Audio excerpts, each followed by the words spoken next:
Great honor and pleasure to introduce you Taruni Radha Devidasi.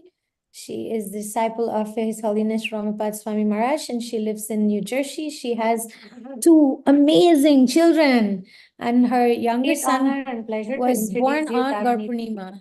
And many, many devotees know that. And I was connecting with her god sisters, and her fame precedes her. So over to you, Taruni Radha. Oh, just Gaura just being born on that day, Mataji.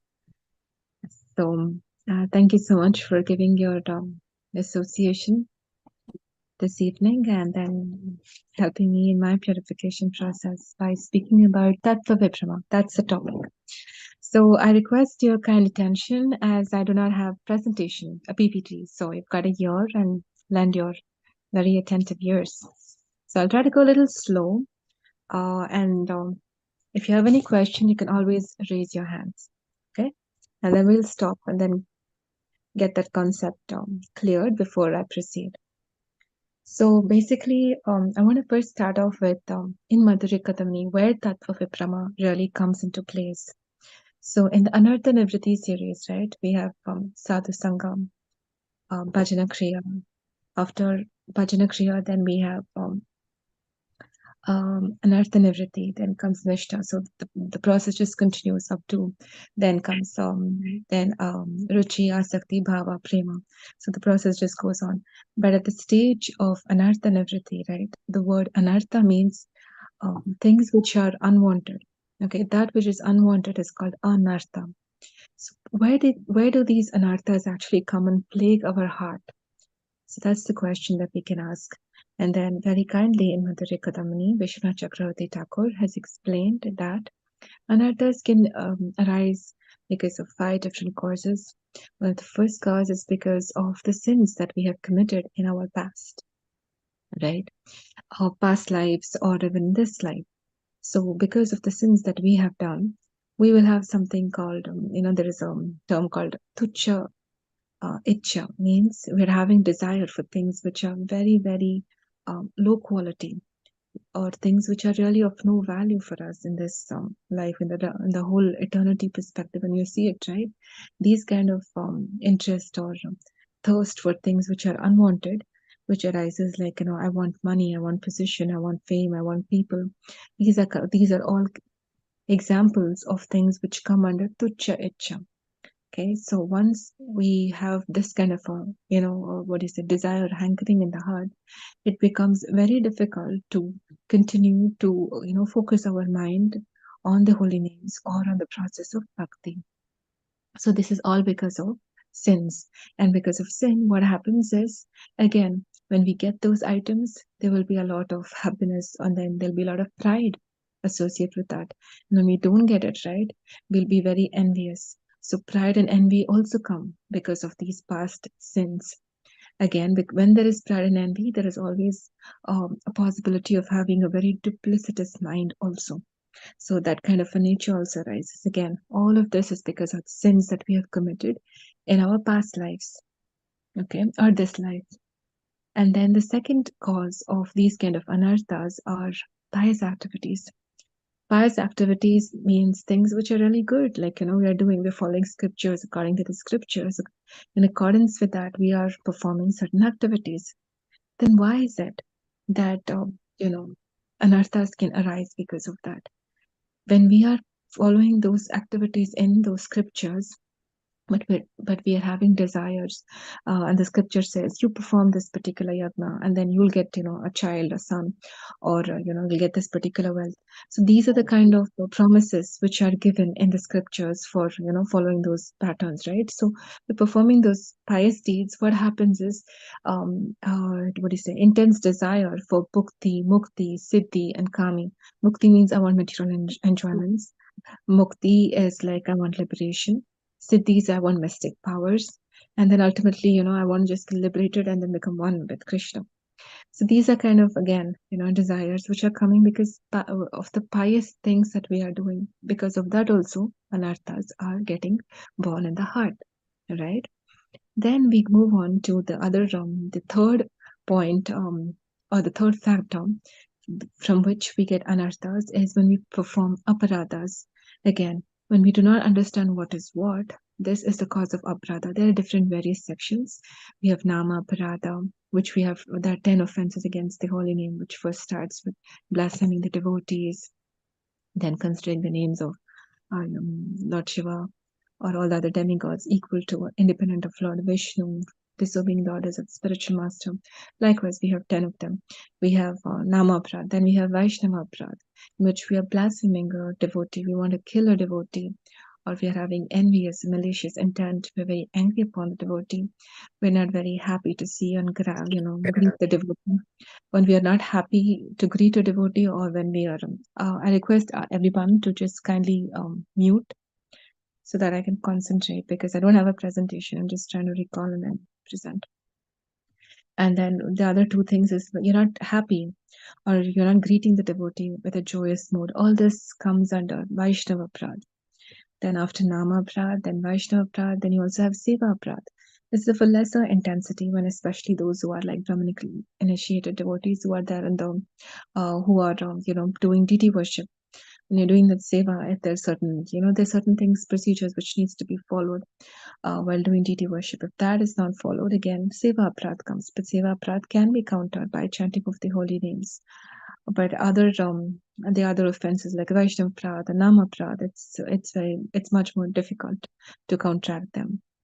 Then comes jiva aparadh also, which is very interesting. That is, we are committing aparadh against another living entity.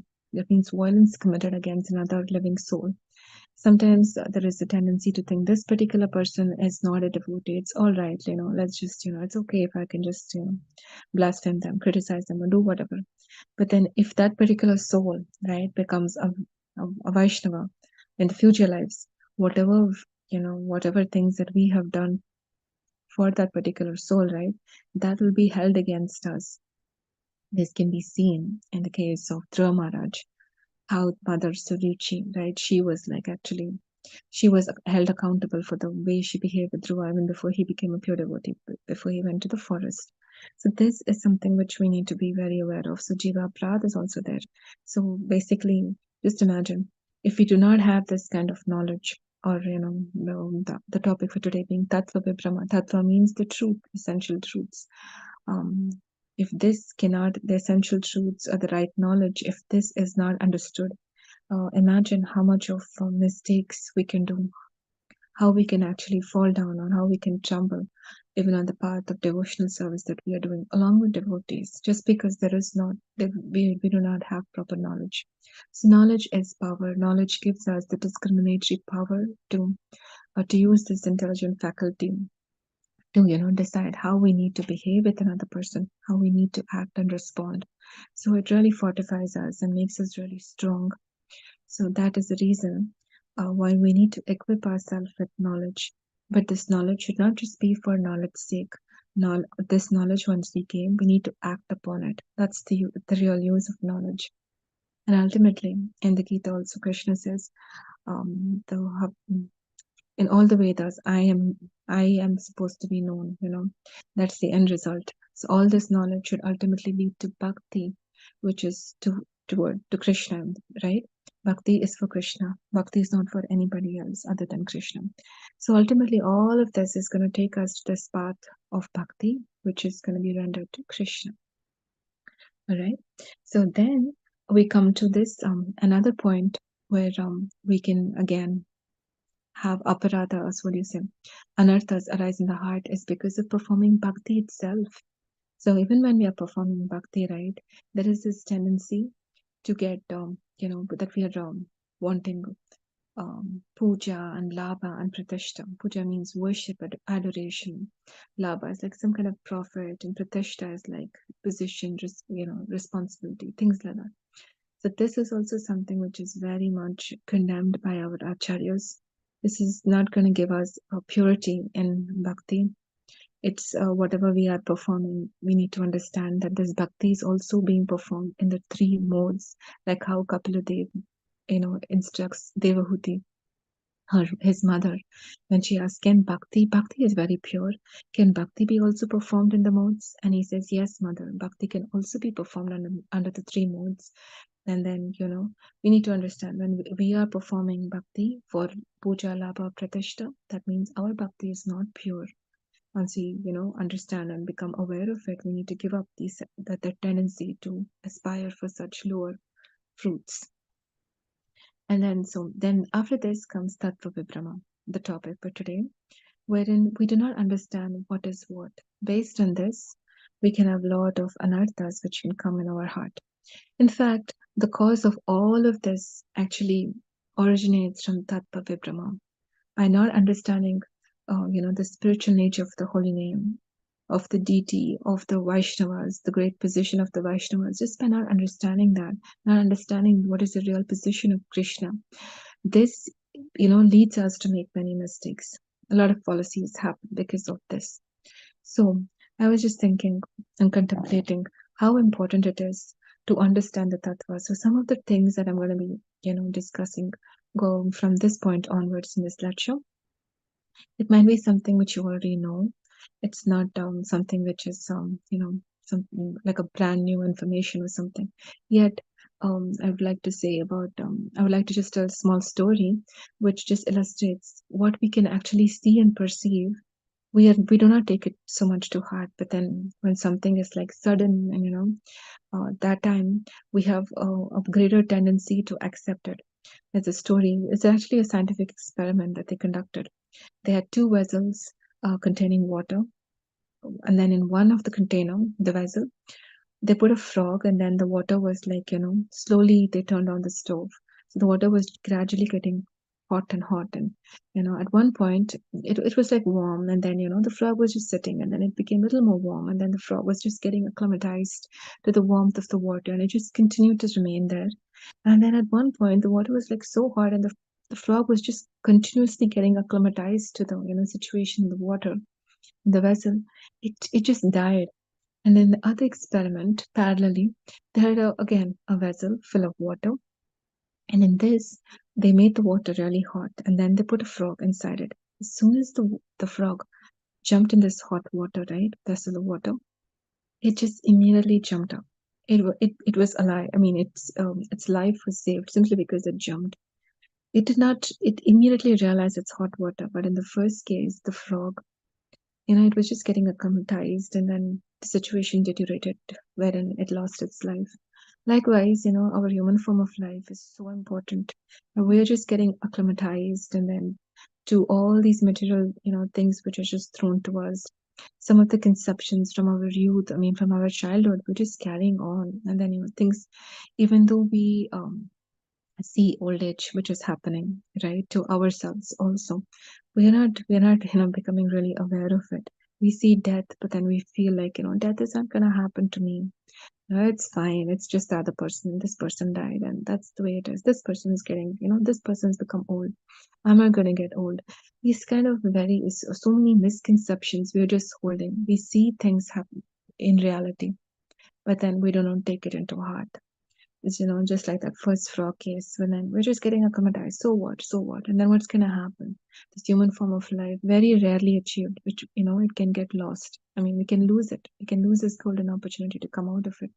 So this information, again, some of it, like, Krishna being the supreme soul, Krishna being the absolute truth, the supreme personality of Godhead, or the soul being the spirit, spirit soul being a part and parcel of Krishna. Something, this is the information which we've grown up with, from the time we are in Krishna consciousness, which is amazing because they're giving us the essential truth, Srila Prabhupada's mercy, devotees' mercy, spiritual master's mercy.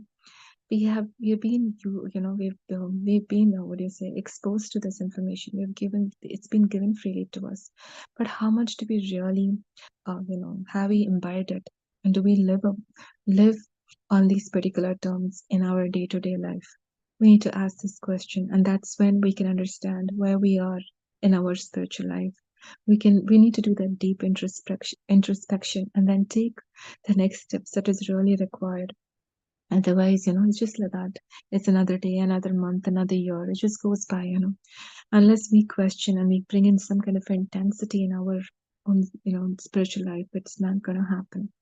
So that's what I would like to say before again dwelling into some of the chapters in the Bhagavad Gita, which speaks about this tattva, all the tattvas that we have known, the essential truths which Krishna himself speaks. Starting with chapter 7, he reveals about knowledge of the absolute. He reveals about himself. He says, Maya Sakta Mana Prartha, Maya Sakta Mana Partha Yogam Yunjam Madashrayam Asamshayam Samagramam Yatagnyasati Takshunam.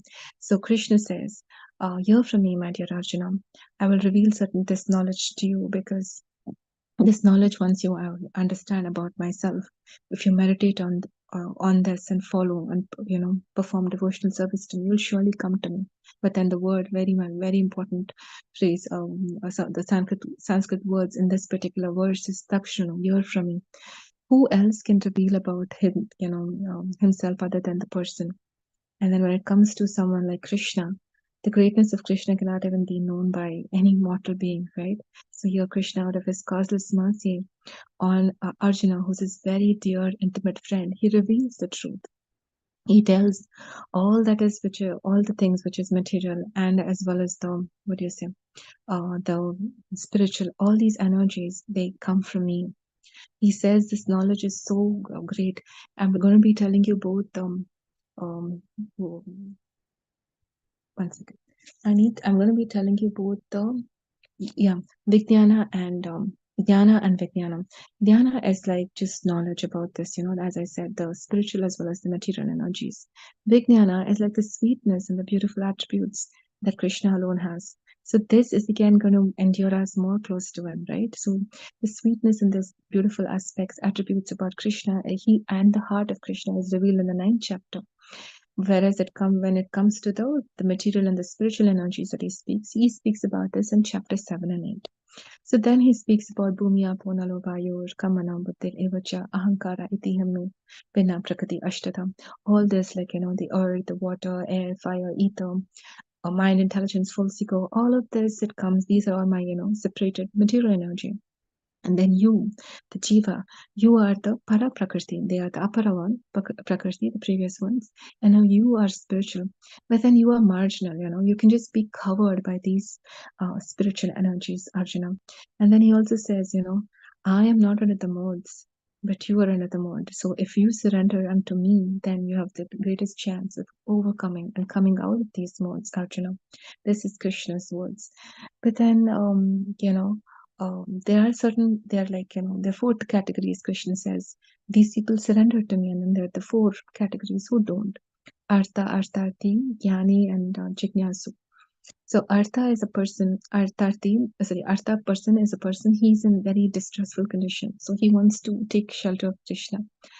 Artharthi is a person who wants some wealth from him, and then Jignasu is a person who's very, very having a lot of questions, and then Jnani is the one who really wants to know about Krishna. So that's why Krishna says, all these different people are very magnanimous souls. But then there's Jnani who really wants to know about me. He wants knowledge about me, wants to know everything about me. I consider him very dear to me because he does not want anything else, but he purely wants to know about me. And by just attempting to do this and hearing from scriptures, from the parampara, from the authorities, what happens is his covered all this ignorance will just get washed away. He'll come to a point where he'll realize that I'm not this body, I'm the spirit soul. And then slowly he'll realize about me, the position of Bhagavan Krishna. And then he'll start performing bhakti. So again, jnana also, ultimately, this kind of jignasu, or like inquisitiveness, it leads to bhakti. And so many times, my spiritual master, and he keeps repeating how, and when the initiation yagnas keep happening, Srila Prabhupada also used to always say, one of the primary the qualification of a disciple is they should be very much service oriented, should be very inquisitive and always having this submissive mood towards the spiritual authority. Whereas a spiritual master should have heard from the higher authorities, and he must have taken complete shelter of the internal energy of Krishna. That is, he's completely taken shelter from Krishna's, and all these Mahatmas, these personalities, great souls, they are under Krishna's internal energy, under their protection. That's their qualification. And a disciple's qualification is he should be having this submissiveness and inquisitiveness. So again, when there is this jignasu, or like like the jnani is always inquisitive to ask questions, where and to know the whole. Our idea is I need to know the truth in fullness. I need to know. So when this kind of a hankering is there to know about Krishna, it's very nice. In fact, when we're hearing the Srimad Bhagavatam, our classes also, Krishna in the heart, he cleanses our heart of all the misgivings and hankerings. And then it's not like Krishna is a janitor and he's doing the, sweeping and taking away all the dirt from the heart. But then it's just natural reciprocation of the loving Lord with his devotee who's taking interest and taking one step towards coming closer in their relationship with Krishna. So this is how Krishna reciprocates. So again, after Anartha Nivriti, the end of it, right? Anartha Nivriti is when all of the anarthas are gone. Person comes to the stage of Nishtha where there is like strong, steady, there's very steady, they're very steady in their, process of when they're hearing as well as when they're chanting. There's a lot of intensity in that. And plus there's a lot of sincerity and effort which is being put to do the hearing and chanting well. So that's where we need to be headed towards. So understanding this tattva and understanding how this is a hindrance and how by following or getting the correct knowledge, it can elevate us and make us go faster through this process of anartha nivritti, coming to the stage of nishtha, right? So then again, so we finished the 4 categories of the good people, the pious people. Pious people, the difference between the two categories, the pious and the impious, as I said before, the pious follow the scriptures, they follow the authorities. And it's just like, laws are meant for people, not for animals to be followed, right? So when you come to this human form of life, if you do not follow the scriptures, what it says, the scriptural injunctions, then obviously you fall in the category of impious being.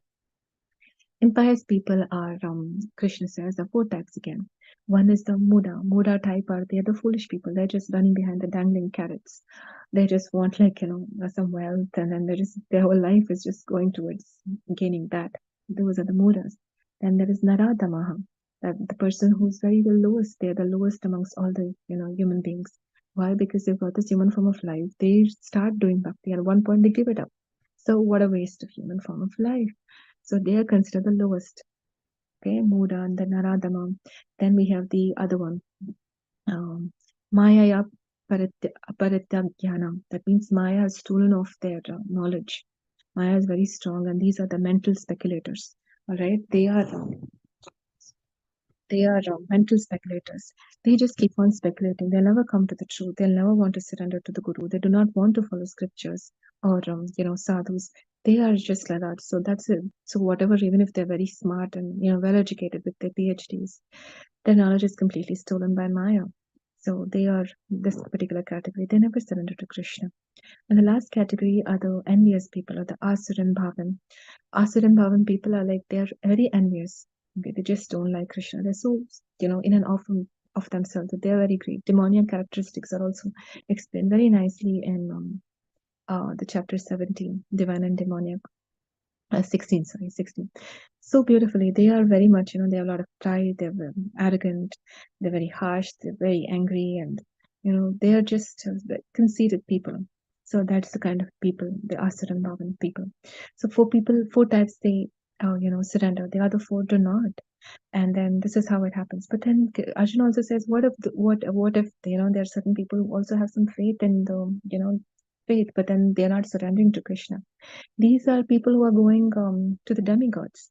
So Krishna says here, the fruits, since demigods themselves, I am the person who ultimately, grants them these particular boons, because I sit in the hearts of the demigods to give them the boons. Yet the fruits are temporary because the demigod positions are temporary, and the destination of these, devotees who are going to the devatas, their destination will be wherever the devatas are there in the material universe, in the Brahmanda. Right? They're not going to come to the Vaikuntha planets or to Goloka. Whatever choice we make, we're going to get that particular destination, as what Krishna says. Right? Then there's also a category called the impersonalists. These are people that Krishna says they are a little more, little lower than even the demigod worshippers. Demigod worshippers, he says, they have got very less intelligence. But these impersonalists, Krishna says, they are like, they are very, even more abdominable. Reason being, they consider me a person who has a form as formless. And that is not right. Like, they just think I'm just a formless light, and then I'm just coming on like fools to delight me when I appear in human form to just do my pastimes to attract them. When I'm doing this, when I come here in the human form to attract these souls, they just consider me, this is just like he's just assumed, he's just like a formless light, effulgence, Brahman, and then he's just, taken up this human form. And then that's how they are just thinking. Other scriptures, like even in Christianity, they say, man is made in the image of God. This truth that, Krishna is a person, he has two hands, he's completely human. Personhood of God is propounded in many, many scriptures, but yet these people, impersonalists, Mayavadis, they do not accept it. So Krishna is very sad when it comes to these impersonalist people. So based on these two categories, who still have some faith, but then it's completely deviated. Then after this, he comes to the he explains about how all these people, how this whole thing happens. When Krishna says, as soon as a soul is born, as soon as a soul is born, right? They're completely deluded. They're deluded because of the dualities which are existing over here. There is heat, cold, honor, dishonor, praise, somebody's praising and somebody's like again criticizing. These kind of dualities are always existing here, man, woman. So when a child is born and then they're just hearing all this or like experiencing these dualities, a person can never have the strong determination to perform devotional service. They just lose the ability to have that determination. But yet, there are some people who can have that dridavata. They are very strongly determined to do devotional service. What are the qualities of such people? Is how he concludes chapter 7. He says these people, they are, all their sinful reaction to their sins are completely, it's completed. They don't have any sinful reactions left. They've acted piously in the previous life as well as in this life. And these are people who are not deluded. They are completely not deluded by the dualities which are existing in this material universe. So these are the people who have that strong determination. We can see that in the case of our, our Guru Parampara, in the case of Srila Prabhupada, the spiritual masters, how strongly they are doing after like what do you say, years.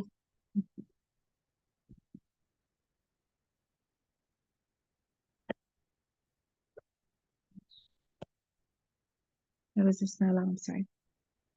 Yeah, all of them, even after like years and decades of devotional service, they're very strong.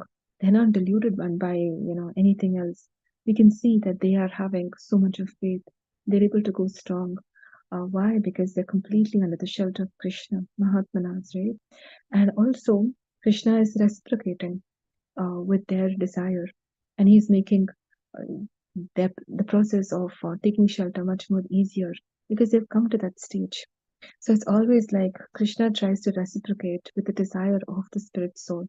When we are desiring to be strong in our relationship with Krishna, Krishna also reciprocates being a person. But then we need to make the right choice. We need to make the not choice, we need to desire first. And then based on the desire, right, then obviously our actions will follow. So to desire, we need to have the right knowledge again, coming back to the tattva. If there is ignorance, it'll, we cannot make the right choices. So slowly after this seventh chapter, we will move to chapter 13 again. In this the last six chapter, it speaks only about the Jnana section. Right? Again, it's about Jnana, but still, in this also, this Jnana should ultimately lead to Bhakti. Bhakti itself has got both components, karma and Jnana, but which we are performing. We are performing certain activities with the right consciousness, with the right understanding to our beloved Krishna, so that he is pleased. That's bhakti.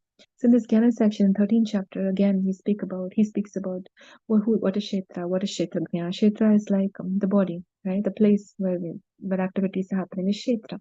Kshetrajna is like the soul which is present inside the Kshetra, the person who he knows, he's a knower of the field, and also the supreme soul, right? The super soul, sorry. The super soul is Krishna himself. He's also the knower. He knows all the different bodies. We just know our body. He knows all the other bodies. Again, but very interesting in the 13th chapter, Arjuna is also asking about Jnanam and Gayam. Jnanam is like, what is knowledge? And Gyam is like, what is the object of this knowledge? So very, very important is these couple of verses in this 13th chapter, which speaks about what are the qualities which one should really have to get this knowledge. It's just not like, we read scripture, we read books, or scriptures or whatever, and then we just get this knowledge. It just, drops down, and just by reading, it's like something which we can acquire, like how material knowledge, which usually that's how we approach, right, with materialistic subjects. But this spiritual knowledge is something which is revealed, and it comes because of mercy of the Guru, of Krishna. When they are seeing, that person is very sincere, then they reveal this knowledge, and that's how that knowledge, this spiritual knowledge, it sticks to our consciousness, and then we can make the right choices at the right time when it's really required. It's just not bookish knowledge. That's what I'm trying to say. It's very special. And so to get this particular jnanam, to get this particular jnanam, some of the qualities which Krishna says are very, very important is humility and pridelessness. Humility means we should not be hankering that somebody should respect us. And pridelessness means we should not be hankering that we need to be famous. These are the words in the Gita. And then again, it goes on, pridelessness, humility, being very non-violent, being very tolerant, and being very simple in one's behavior, being very clean, approaching a spiritual master, and then renouncing objects of sense gratification. Again, so much is present in the Gita also about how we need to not, indulge in sense gratification, but yet control our senses. This will again help in acquiring knowledge. If we are just leaving our senses loose, it's very difficult to control, and then this will not result in gaining knowledge or acting in the correct way. This will lead to steadiness, the other qualities being very steady. And we are steady in this way, then we can get over this covering of false ego. We'll get to know the evils of birth, death, old age, disease. We'll get really detached, become free from attachment to wife, children, etc., husband, etc., right? Become very even-minded in both situations, pleasant and unpleasant. And also, most important among these 20 items are like having real strong devotion towards, unalloyed devotion towards Krishna. Then, so these are the 20 items of knowledge, or jnanam, that Krishna says. And he says everything else apart from this is just considered as ignorance. These are the words of Krishna. So how important it is to develop this quality of humility, pridelessness, having unalloyed devotion towards Krishna. This will help us, get the knowledge which is really required for us to progress on this path of anartha and everything. And then he also says in chapter 13, what is the object of knowledge? Object of knowledge is knowing that, we are spirit soul. We are spiritual nature, the soul, and then the super soul, who's Krishna. Both are, spiritual in nature. They don't, the soul he does not come in the matter category. But yet, he's identifying himself as this body, which is one of the biggest problems. All miseries and distress comes because of this identification with the body. So then Krishna says, why? Why does it happen? It's because we are deluded by the modes, material energy or Maya. The very word Maya means she makes us forget Krishna. Okay, she has a thankless task to keep all souls away from Krishna who do not have the real love and devotion that's required to be in his service in the spiritual planets. So it's love. The way she controls, the way she operates is there are the three modes, which is the mode of goodness, passion, and ignorance. Just like they are the different states of being. Just like say, we have this poem. Some like it hot, some like it cold, some like it in the pot. 9 days old. 9 days old person is like basically a person who's in the mode of ignorance, who's loving very old stale food. Some like it really hot and nice, which is mode of goodness. Some like it like really cold, like passion. But passion, actual food is like very spicy, and that kind of that's the words which actually is presented in the Gita. So everything that we do from the times of the day, the kind of work that we do, the work or the knowledge, everything is under the modes. So Krishna basically speaks about the three modes in chapter 14. He glorifies knowledge. He says, somebody who understands how these modes work and take shelter of me, they can really attain me. So understanding how the modes work, is very, very important. Mode of goodness is very illuminating. It makes the person have, because there is proper knowledge. The person will not sin. So then what happens? The person will be very happy. So this is mode of goodness. In passion, the person has a lot of attachments and a lot of hankering. So this is the way he is. So there's, this kind of misery in the heart, the way passion works. And mode of ignorance, he doesn't know what is what. He's completely lazy, sleepy, deluded, and, sleeping in the lap of Maya. We have that song, right? Please wake me up. Jeev Jago, Jeev Jago. Gaurav Chandra Bole. That's so sweet, Like he's our ultimate friend, Gaurav Chaitanya Mahaprabhu. Now he's gonna be appearing in the next 2 weeks. We're gonna be celebrating God Purnima. He's telling there's no other friend. I'm your ever well wisher. Get up. You're sleeping in the lap of witch called Maya. It's true. Most of the population in this world today are just steeped in ignorance, mode of ignorance. They're just sleeping. They're mad, they're lazy, they do not know what's what. Since they're not following scriptures, they're suffering so much and they think that is happiness. Such, the kind of illusion that they're having is like, it's really, really sad. A person who has knowledge and who can see, who has the Jnana Chakshushu, that means he sees that in every body there is the spirit soul. And then he's not deluded that just because there's an animal, there's a Vidya Vinaya Sampane, person who has knowledge and humility, he's going to see that there is soul present, there is super soul in everybody's heart, and then every person constantly is a spirit soul, right? And then because of this kind of a proper Jnana Chakshushu, he does not get degraded. And he also understands that Prakriti is the doer. So he understands it's the mode of nature. The modes of nature is actually the one which is making the person act. It's not the soul himself. The soul is very pure. He never gets mixed in matter. This is very important in Tattva Vibrama, right? When we understand that we are the doer, then there is so much of that whole conception is condemned in the Gita. We are not the actual doer, the like five constituents of actions, right? Krishna is also one of the five factors of actions. Krishna is also there, the super soul's will is there, and we are there, the knowledge, the kshetra is there, the activity that we are doing. The five factors, it's just not we alone that we can just do, and it's the modes which are carrying us. So a person, Krishna encourages in chapter 13, in chapter 14, please transcend these modes. And then Arjuna is asking, how do we transcend? What is the characteristic of a person who's a gunatita? That means a person who can transcend when they are always engaged in performing devotional service all the time. That means despite any difficult situation, they're always engaged in devotional service. That time we can understand that this person has transcended the modes.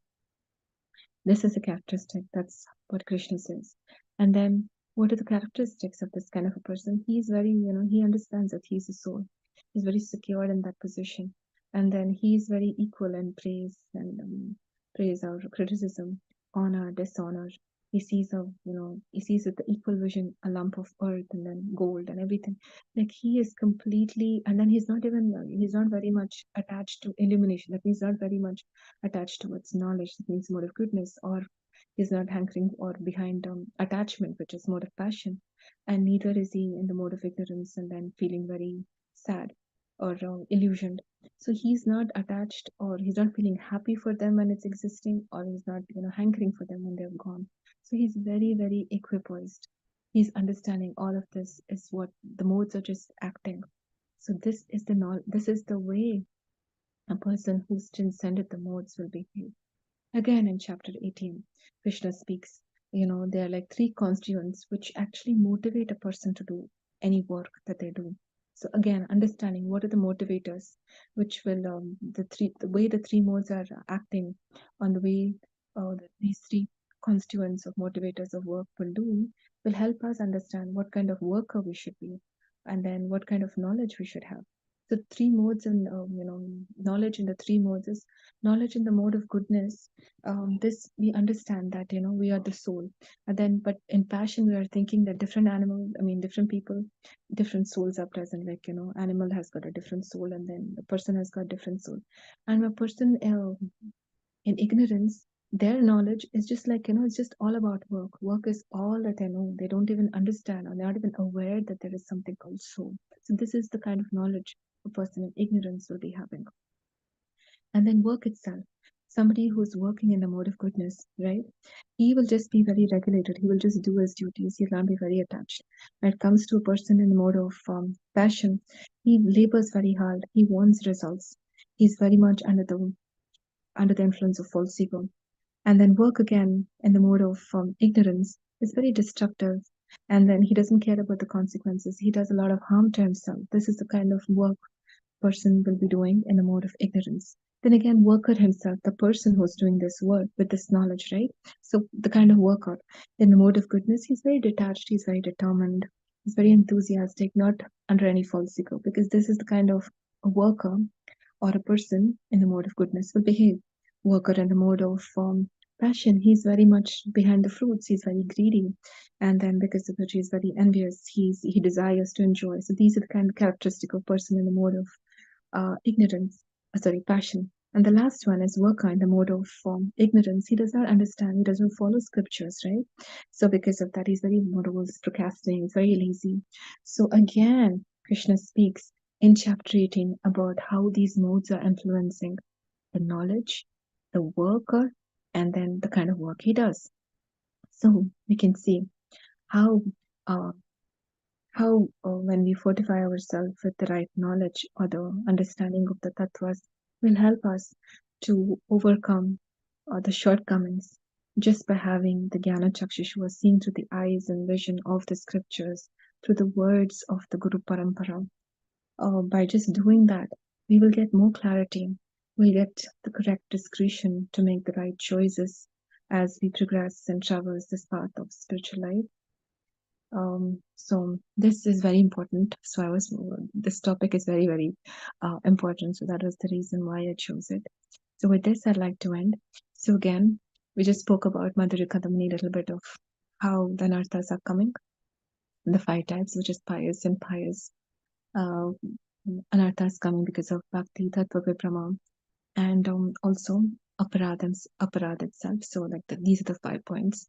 And then after that, we were speaking about all the different tattvas, the Jiva Tattva, Krishna, Krishna Tattva, how Prakriti is there, and how Prakriti, the modes of nature under Prakriti is actually binding the soul, binding the Jiva, which is actually purely spiritual in nature, and how we can transcend by taking shelter and surrendering to Krishna. We can come out of it. By ourselves, it's very difficult. It's just like going to be a really struggles. Keep, what do you say? And somebody's drowning said, like, if you keep on struggling with the current, you're just going to keep going down. But then when you stop struggling, then you just lay still, right? You're going to float. But then in this process, we need to take shelter of Krishna instead of struggling. This is our process of showing our commitment to Krishna, and then he's going to reciprocate and help us. So I hope this session gave some kind of insight. Please forgive me if there's any mistakes that I committed when I was like explaining any of the topic, any of the terms or topics. So with this, I'd like to end. Any questions? That was very powerful, Taruni Radha. Thank you. Well, more than I don't know if it's a question. Maybe it is kind of a question.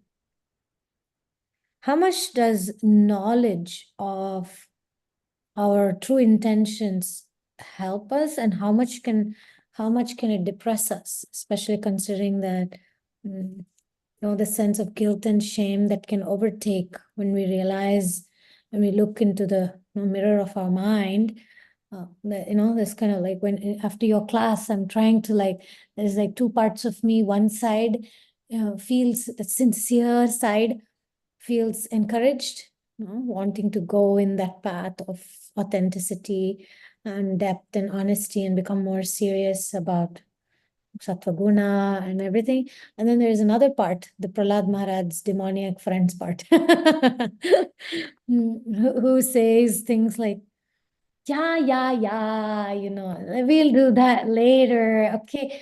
I know, like there is the other side, the demoniac Prahlad friend, the demoniac side of me says something like, um, I don't want to take a closer look. It's just very uncomfortable. It's very uncomfortable because we know the Mhm. class that you gave, if I have to be 100% honest with me, it requires some courage. So yeah, I just want you to like elaborate on this point, that how much of knowledge you can actually uplift me and how much it could maybe make me feel denial and feel down. Yeah, nice question, actually. Really like that. Okay. I forgot one more point, which perhaps I should have said. See, ultimately, this knowledge that Krishna says he's going to reveal, and then he's in the heart, remember? And then those who are, I'll dispel all the darkness in their heart by the shining light of knowledge that I'll give, one of the four Chaturshokli verses of the Bhagavad Gita. So this knowledge is not like just mundane knowledge.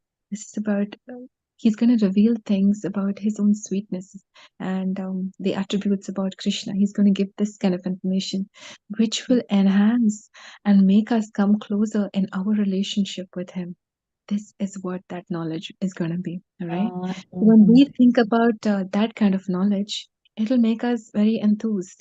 And then in the Srimad Bhagavatam, we have Vasudeve Bhagavate Bhakti Yoga Prayojitaha Janayati Asavaigarakam Jnanam Chaya Ahaitukam. Jnanam and detachment, that is knowledge and detachment, will be automatically given. It'll just come as byproducts when somebody is doing bhakti. So Nagar Maharaj always says, put the horse before the cart. The horse is bhakti. When we can focus our full energy and intent, our focus is on bhakti. When we are, putting it over there, what happens is it's going to pull the cart. Everything that we have, the lacking, everything is just going to be pulled and propelled by the force of bhakti. That's how strong bhakti is, and automatically you'll feel detached from all these, the shame, guilt, everything that you're saying, right? It'll just get washed off. Why? Because bhakti has that kind of a power. It's very, Beautiful. very powerful. And one more thing is like the very fact that we are like, somebody like you're saying, there is some kind of, okay, some guilt or whatever, shame. It just shows how authentic you are and how sincere you are in self introspection. So that's important, right? Somebody can just delude themselves and just say, oh, I don't have any of this. I'm so perfect, oh, fantastic. Just imagine how compare yourself with such kind of a person. So I feel like, you're so authentic, you're able to do that kind of self introspection. But after doing it, after having that honest assessment or whatever, whatever you're thinking about yourself, self introspection, just take it, push your focus to bhakti. Bhakti will take care of all of this. Focus on the right thing. Give all your energy to your and chanting with attention.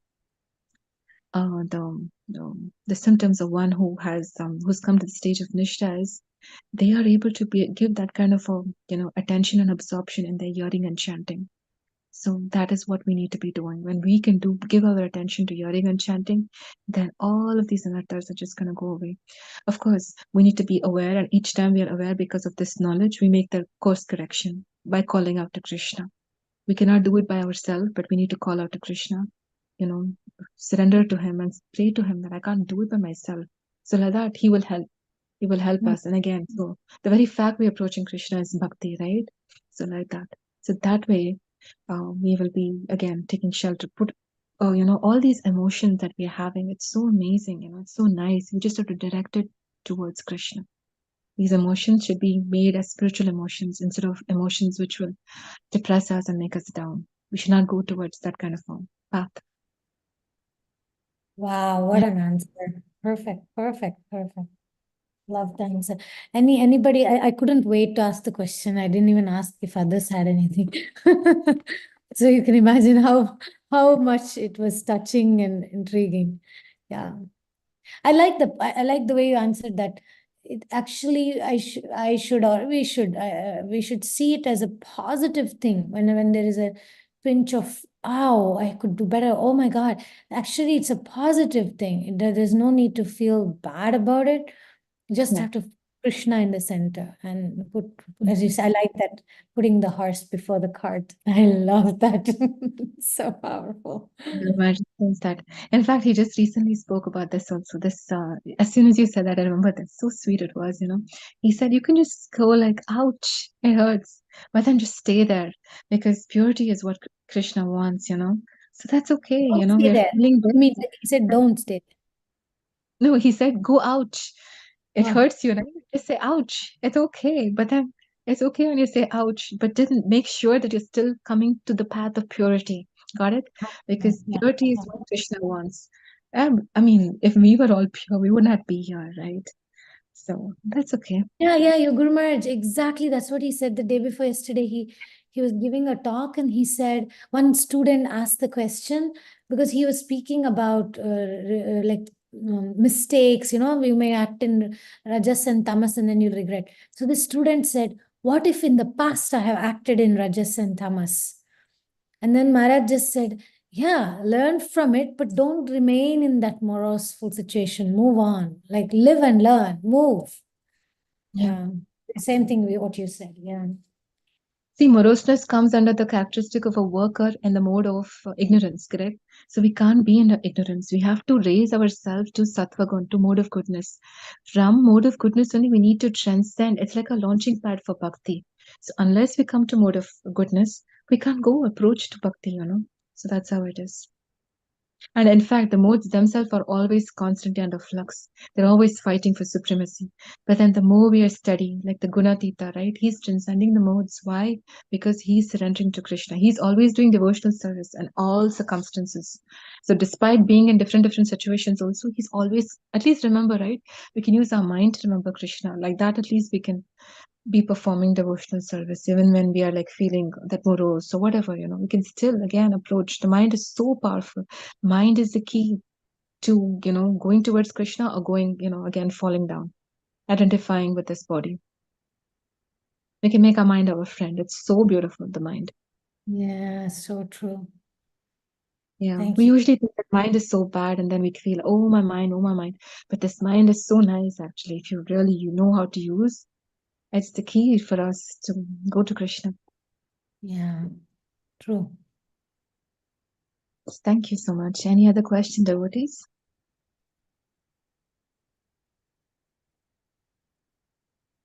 Any comments, any corrections? I'd like to hear your if there's something which you liked in the liked or did not like in the class which you'd like to apply. Many things I don't like, but it's not because of your class, it's because of my anatta. It's just like throwing light. All this is from the scripture, right? Yeah. It's like Krishna throwing light into our hearts. That's the way I kind of treat it. Oh yeah, Because I other mean, it was a little bit like light joke to say that. Is there something you didn't like? I say, oh, a lot of things I didn't like, but not because you said it. It's because those things are there inside. uh, I understand. I understand. Yeah. All right. Nobody wants to say anything. No questions. No comments. Hare Krishna, dear Taruni Radha. So it was nice for you how you explain, even with in the pious activities that, we can perform aparad and, it's just like a lesson for us to, be warned that, we have to be so careful. Yeah, so you presented very nice. Thank you so much. We spoke about pious, right? Apart from pious, there isn't bhakti. Even in performing bhakti, we can just, Yeah. get up and, anarthas, labha, puja, and pratishtha. So it's like bhakti Yeah. is so powerful, right? We just imagine. It's like that sword. It can cut like, just like the razor, like Srila Prabhupada says. A person who's using a razor, if he's not careful, he's just gonna have a slit or whatever, cut, and then blood will come. So you gotta use it carefully. Likewise, bhakti also. It's very, very powerful, extremely powerful. So with that, what do you say? It's so powerful that it can liberate us and then it can give us love of God, chanting the holy names, right? Give us that, but then we need to do it with the utmost care and really so much of focus, knowing what it is, especially avoiding the nama paradas, right?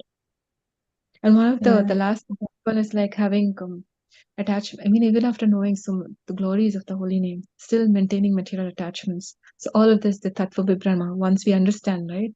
At least the material attachments which we have, it will slacken, right? But if we do not have this kind of knowledge, then we will continue to, hold on to those material attachments. Yeah. Regular introspection, that's also going to be something which we can all work on Sangha, in Sangha, right? Yeah. in Sangha, right? Oh, Sangha is like so important. Devotee Sangha. Yeah, because if I introspect alone, I could go into tamas. Whenever I talk to Taruni Radha, she very quickly brings my tamasic mind to sattva.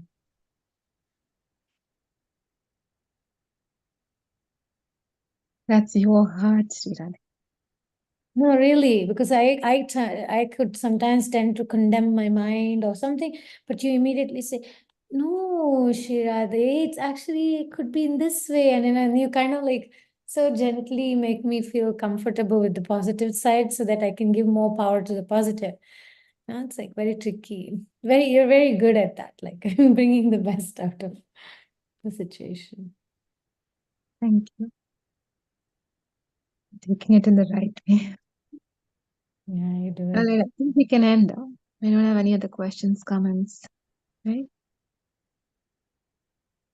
And I Let's give hope, up. this whole idea, I mean, this whole topic of Tattva Vibrama, like how important it is, how all our anarthas that we are speaking, it just comes from this wrong conception. I hope that is something which all our devotees today who joined could capture that point, right? Absolutely. Yeah, that's something which that's I at think. least if that point is captured, I think this presentation was like of some value. Oh yeah, that it was. I think Nitya Kishori has something to ask or say. Yes, Hare Nitya Krishna Kishore. Mataji. Thank you so Hare much Krishna. for the wonderful class. So I was just wondering when you were saying that um, there are obstacles in devotional service due to our sinful past, sinful activities and pious activities also. So I was just wondering on that. This is so amazing. Not only sins are obstacles, but pious activities are also obstacles. Yeah, right. This is what Vishwanath Chakravarti Thakur says in his Madhurya Katamani. Because when we have performed those, say, yagnas or whatever, right, we wanted something. We had this desire to get something and we have performed the yagna, right? So that's made an impression in our mind. So if I perform this yagna, I'm going to get a child. Example, right? So this impression it's come in our mind, We have performed a pious activity, but fantastic impression has come. So now future also this habit or the same thinking will come, right? Will arise. So we will feel like, oh, I'm the person who does pious thing, he'll have the shackle of wanting bhukti, mukti, siddhi, kami, like that. So that's the way it'll shackle even pious things. That's why Krishna says, right? Give up all these pious, pious activities. And so like, don't do things to just get certain things. Just come to me. Akama, sarva kamo, siddha, what do you say? Akama, there's this verse, right? Whether you have desires or you do not have any desires, just come to me, ask me, and I'll fulfill. If I think it's like, something which you deserve, which is required for you, I will fulfill, right? So that's the best way to do. Instead of going to different demigods, just go to Krishna. Then we will not fall under this particular, doing pious activities and having anarthas coming in our heart. It seems so subtle, right? We're doing something good. What's wrong? We're following scriptures, but then this is what's going to happen. The tendency to want mukti, siddhi, kami, bhukti, right? This is what's going to happen. Yeah, that's why Bhagavad Gita Lord says, offer everything to me, otherwise Correct. you will get attacked. Right. And the destination will also be, like Krishna says, you worship me, you'll come to me. Because the demigod devatas, they'll go to that particular destination. Remember in chapter 7, I covered that point. So they are like, he's considering them as alpameda, like less intelligent. There's a less intelligent choice going to the demigods. He respects them, we respect the demigods, but then we're not making the choice of going to them. Yeah, yes. Thank you, Mataji. Thank you, Mataji. Anybody else?